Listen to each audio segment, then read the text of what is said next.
Welcome to the McCat Multimedia Series, a McCat analysis of Georg Wilhelm Friedrich Hegel's The Phenomenology of Spirit.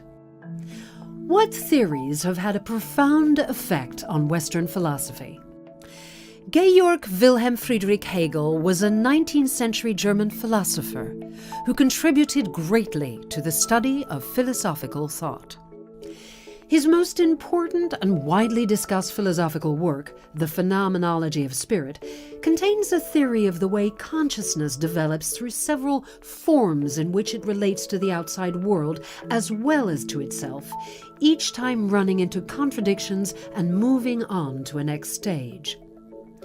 One of these contradictions happens when two conscious beings, who believe themselves to be absolutely free and unrestrained, encounter each other. This encounter gives rise to the struggle for recognition, as both conscious beings cannot be unrestrained together. This struggle then evolves into Hegel's master-slave dialectic. Let's explain this dialectic through an analogy of street gangs. One gang considers themselves to be absolutely free, restrained by nothing. They express this state by destroying and attacking everything they wish, or as Hegel would say, by negating things. When this gang meets another gang that also believes they are absolutely free, restrained by nothing, conflict erupts.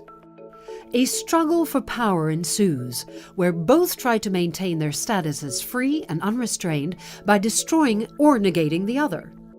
This fighting could go on for years, but Hegel believed it would enter a new stage because at some point, one gang, who faces elimination by the other, will finally submit to them. This would result in a master-slave scenario, where one gang held all the freedom and autonomy, and the other became the slaves. Hegel's view would be that this master-slave relationship would progress further because it is unstable and contradictory. Why? Well, the master gang has reduced the slave gang to a mere object, to an instrument of its will.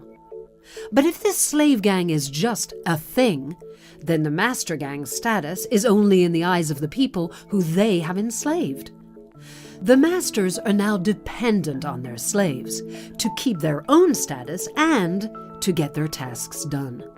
In a sense, they have enslaved themselves by enslaving the other gang. And what about the slave gang? Their worth and status is generated by the tasks they do. It is not determined by someone else's perception of them. So in effect, they are able to work themselves back into a state of freedom. This is Hegel's dialectic, or logical unfolding, of the master-slave relationship. Hegel's book formed the basis of his later philosophy and marked a significant development in German idealism. A more detailed examination of his ideas can be found in the McCat analysis.